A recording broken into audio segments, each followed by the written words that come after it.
Long story short, 4 years ago, I got tired of arguing as a youth pastor with other non-apostolic Christian points that I had been taught all my life against points they had been taught all their life. It was almost our job as an apostolic Christian. We just found people like that and didn't believe what we believe, and we would try to convince them to come over. I got kicked out of the church. For 4 years, I didn't step into another church. Not only that, I would hang out with whoever would hang out with me and partake in whatever they were doing with almost no equivocations. The thing about losers is some of them are really nice and a lot of fun. But it was time for me to take out the trash. Has anyone here ever looked at their current situation or life and thought, this isn't what I want? How did I get here, and how do I get out? Me too. In this speech, I'm going to help you understand the power of writing your goals down and making them happen. Here I went from being a nationally recognized youth pastor to a privately known loser in my eyes. I was addicted to smoking and smoked every day and night. And the problem was I didn't care too much. At least I thought I didn't. I was tired of thinking my dad was disappointed in me, so as I laid in bed staring up at my Zig Ziglar poster, I decided to forcibly apply all the things these great men have been teaching me. I say forcibly because it wasn't easy.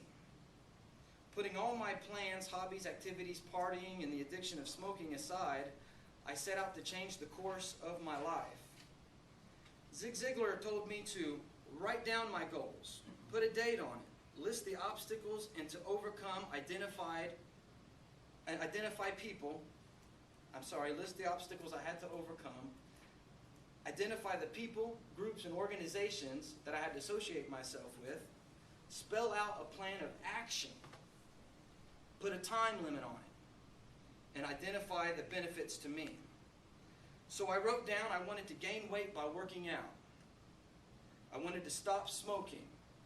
During this time, at least for a month, by the time I finished my goal, I wanted to say for the last month I hadn't smoked. And continue that hobby. I wanted grass in my yard. Figured if I'm writing goals down, I might as well hit the ones that I could, hit a few. I wanted to start speaking publicly again. And I wanted to find better friends. So I started thinking I had to put a date on it. That's what Zig Ziglar said. I was thinking about this on February 2nd. My dad's birthday was 80 days away. April 20th. So I wrote it down. 80 days. This is what I started calling my launching pad. My obstacles were I had bad friends, I was addicted to smoking, and I was just flat out lazy when it came to doing better. I identified the people, the places, and organizations. Goal setters like yourself. This place like HCC, and the organization Toastmasters.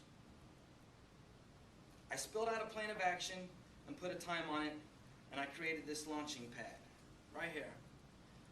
I filled out days previously. So when I woke up on day 80, this was already written down just a little bit. I wrote down do some 100 crunches and 100 sit-ups.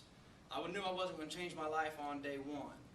And I filled out the days in advance, 79 days. And I counted it down, 78 days.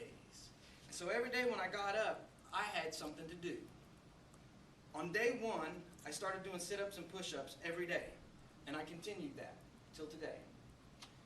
On day 5, I started saving up money for Toastmasters when I heard about it. So I said, I'm going to put separate money aside for Toastmasters. On day 6, I joined Toastmasters. And I went 5 hours without smoking a cigarette. Now, I didn't quit cold turkey. I couldn't do it. I tried plenty of times to quit cold turkey. I quit hundreds of times. But I went 5 hours, and that was pretty difficult for me. Probably to most smokers. On day 7, I added a protein shake to my daily routine on top of the other things that I was doing. Not smoking or doing sit-ups and crunches. On day 13, I added a chest and bicep workout to my daily routine and did that every day. I'm running out of time. On day 21, I gave my icebreaker. On day 28, I won my first Toastmasters Speaking Award and considered myself an award-winning public speaker. I love it. There you go. On day 30, I added working in the yard to my daily routine and started throwing down grass. On day 43, I added a shoulder workout to my daily routine. On day 49, I won my second Toastmasters Award and had my last cigarette. On day 56, half of my yard was covered in green grass. It was beautiful. I loved it. I went out there and just walked around and laid down my dog and enjoyed it. On day 60, to my surprise, I was invited and attended church with my neighbor, who happened to be the pastor of his church. On day 67, I played a part in the Easter play, not too long ago. On day 70, I won my third Toastmasters Award. On day 71, I was asked by the pastor and agreed to start outreach and evangelism in my new church. On day 74, I was asked and agreed to teach the youth service every Wednesday. Today is day 77, and I'm just at the end of my goal. I've got 3 left, and I decided as soon as my 3 days is over, I already got a new one, and there are going to be new goals on this one. Write it down and make it happen. Put a date on it. List the obstacles you have to overcome. Identify the people and the groups and organizations you need to work with. Spell out a plan of action. Set a time limit in there. And identify all the benefits to you. I don't have time to show my before and after pictures of my yard and of working out. I've run out of time. Thank you, and I hope you got something out of this.